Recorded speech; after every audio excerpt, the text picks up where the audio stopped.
What's up, everybody? It's Ali here, coming at you with another little video talking about the good, the bad, and the in-betweens of all the things that I'm doing to better myself, to transform my physique to the best it can be, as well as optimize my health to the maximum potential. Today's video I want to talk about is things you can do to mentally reinforce your mind so that you can handle things in life that come at you. Because when you're on the journey to bettering yourself, I think about 100% of everybody who is watching this video knows exactly what I'm talking about. Things come at you. You get endeavors, that relationship problems, financial problems, etc. And you get all this stress that can sometimes be very overwhelming.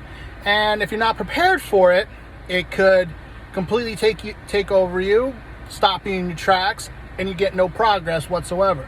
So over the years, I have figured out ways to just kind of like how I cope. And here's what I'm going to suggest, suggesting what works for me. It's not perfect.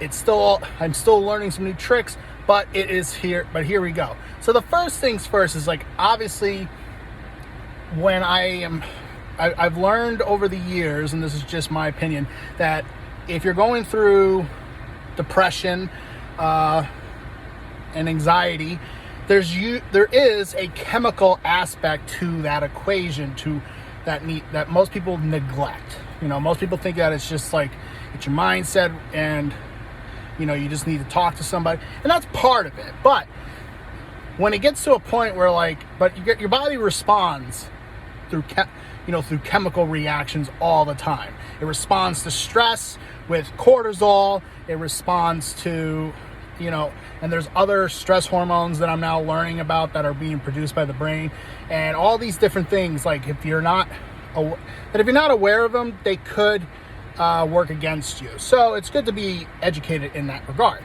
So one of the things that I've figured out was, one, checking my heart, all the hormones that's the first thing that anybody should just be checking at, especially if it gets to a severe point where, like, maybe somebody or yourself is contemplating suicide. If that's the case, then definitely get yourself checked out on the hormone level, because there's something chemically wrong right then and there.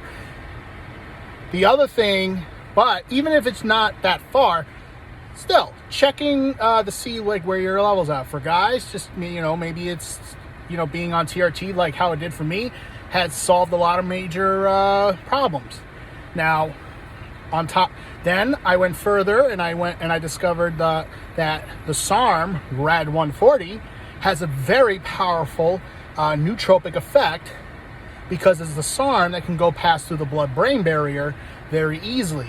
And when you take it into the dosages that I take, which I take high dosages only twice a week, it actually affects the receptors in the brain, I believe, that deals with serotonin, which is part of like how you feel confident and you feel more like the alpha within. And so in combination with my TRT, I am able to mentally reinforce myself to basically just handle bullshit much easier. So that is one avenue. The other, and then of course there's nootropics. One nootropic that comes to mind is methyl blue. This is a nice nootropic that I've tested out that actually just makes you feel good. It calms you out, mellows you out, almost like an antidepressant sometimes. But it's like not too, it's not too harsh to where you feel drugged out and everything. So it's a nice little add-on to throw in every now and then. And then also too, if you are, the other aspect too is, if you are needing medical, attention, and you're seeing a doctor, check. And you may need, some people I do know, they need the antidepressants, even if they're on TRT or something like that. If that be the case, do what you got to do, and then just do everything in balance so that your chemistry is all in check. Now, of course, there's other things too, like you can that are, not necessarily just chemical only. The chemistry is a major part of it, but in order for the chemistry to stick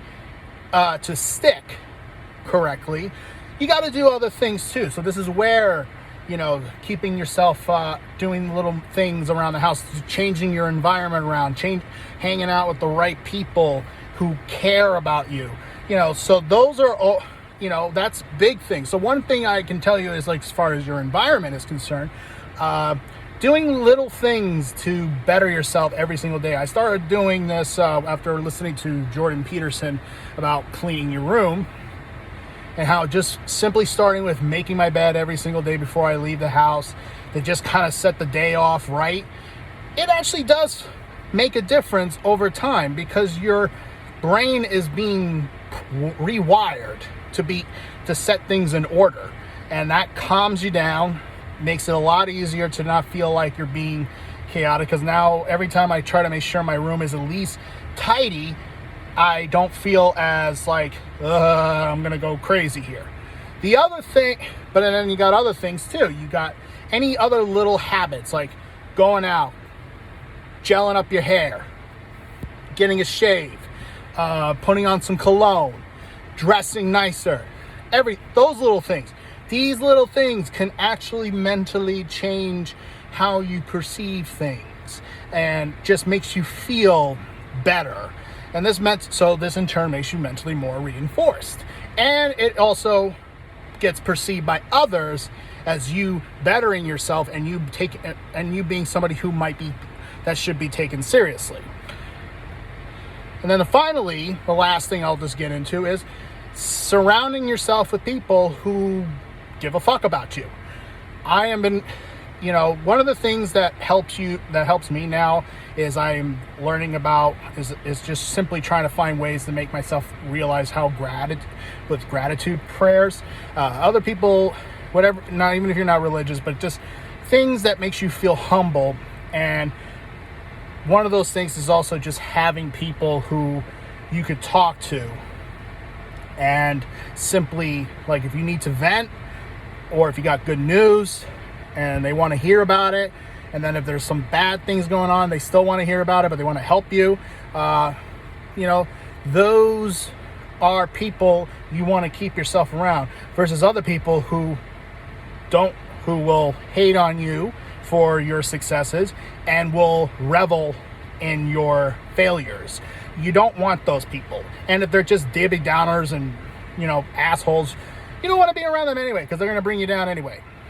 So keeping yourself around people who are like-minded and want to see you succeed. I've been very grateful to have a group of people in my life that are from my family, from my friends, and coaches that have been there to support me even when I'm going through my roughest patches, and they still want to see me succeed. They want to see me succeed in my acting, my bodybuilding, and all the other endeavors. So that's people I want in my life. So that's today's video. I hope today's video was a good one for you guys. I'll see you guys next time. Catch you later.